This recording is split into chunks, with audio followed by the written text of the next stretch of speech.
Hola, buenas noches.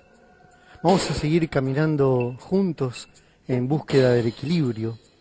Y hoy nos va a acompañar un cuento que también habla del camino, un camino que estaban transitando un padre y un hijo en el campo. Cuando estaban por una curva, el padre le pregunta al hijo, además del canto de los pájaros, ¿qué otra cosa escuchás? El hijo hizo un momento de silencio, aguzó el oído y después de una pausa le respondió a su padre, escucho una carreta, papá. Eso, le dijo el padre, eso, una carreta, pero una carreta vacía.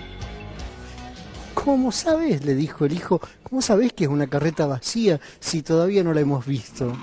Y entonces el padre le respondió, una carreta vacía se conoce porque hace mucho ruido.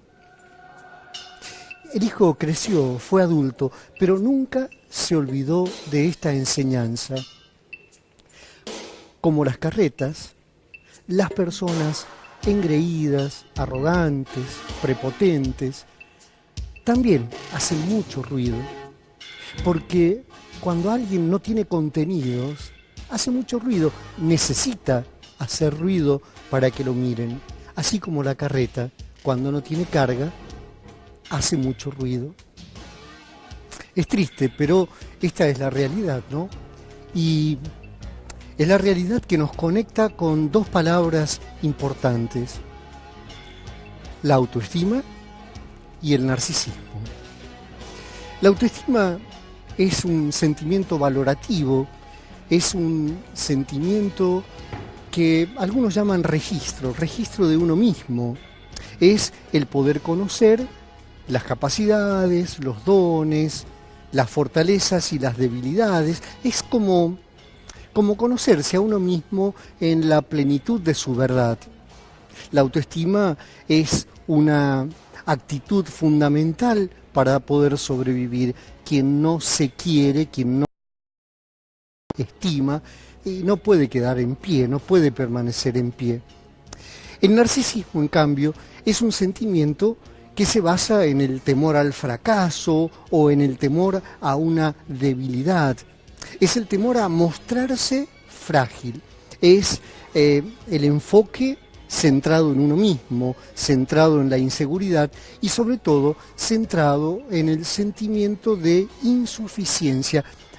Ustedes se van a dar cuenta de lo que digo, es cuando alguna persona dice, no, yo nunca voy a poder, yo nunca voy a lograr esto, a mí nunca me va a salir. Y entonces en esta insuficiencia o en esta debilidad crece el sentimiento del narcisismo.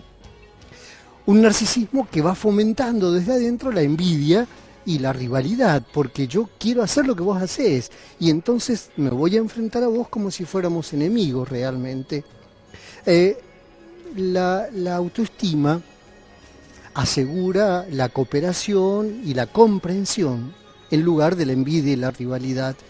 El narcisismo implica arrogancia, la autoestima exige o implica mucha humildad. Por eso hay vidas, y ustedes las conocen tanto como yo, ¿no? Vidas que están llenas de contenido, que tienen mucho sentido y que no necesitan hacer ruido. Hay vidas, en cambio, que como las carretas vacías, necesitan hacer mucho ruido para que alguien las tenga en cuenta. Este es el narcisismo. Y el narcisismo nos conduce, lamentablemente, también a una soberbia o a un narcisismo colectivo, grupal. Hay grupos donde la valoración de los miembros es tan débil, es tan frágil, es tan pobre, que su propio prestigio está entre comillas. Por eso son grupos que desde esta debilidad añoran el reconocimiento de los demás, pero además añoran la derrota de los otros. Es como un narcisismo muy grande que termina haciendo verdadero daño. Expresa, y yo espero que esto lo podamos entender bien, ¿no?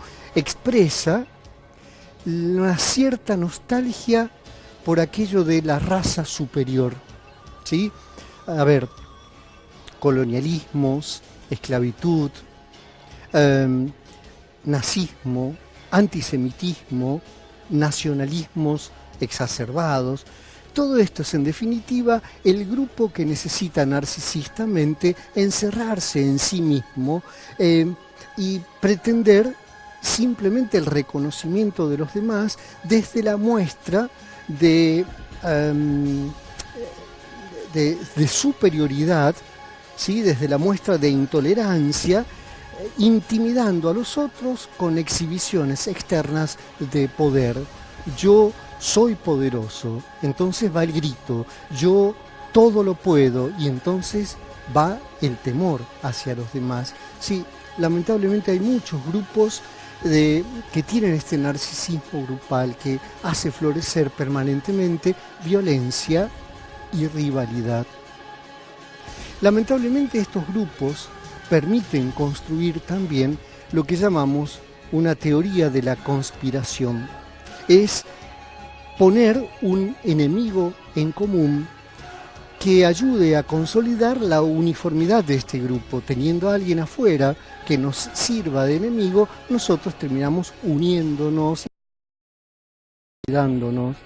Es el propio narcisismo el que le permite a este grupo sentirse observado, sentirse envidiado y potencialmente atacados, ¿no?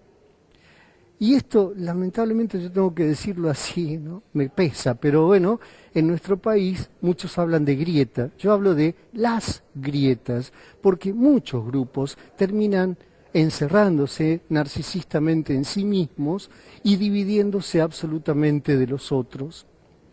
Equipos que se rompen, susceptibilidades enfermizas que me hacen hablar de los otros, los traidores, actitudes sordas a los principios de la verdad y del amor, grupos que se destruyen desde adentro.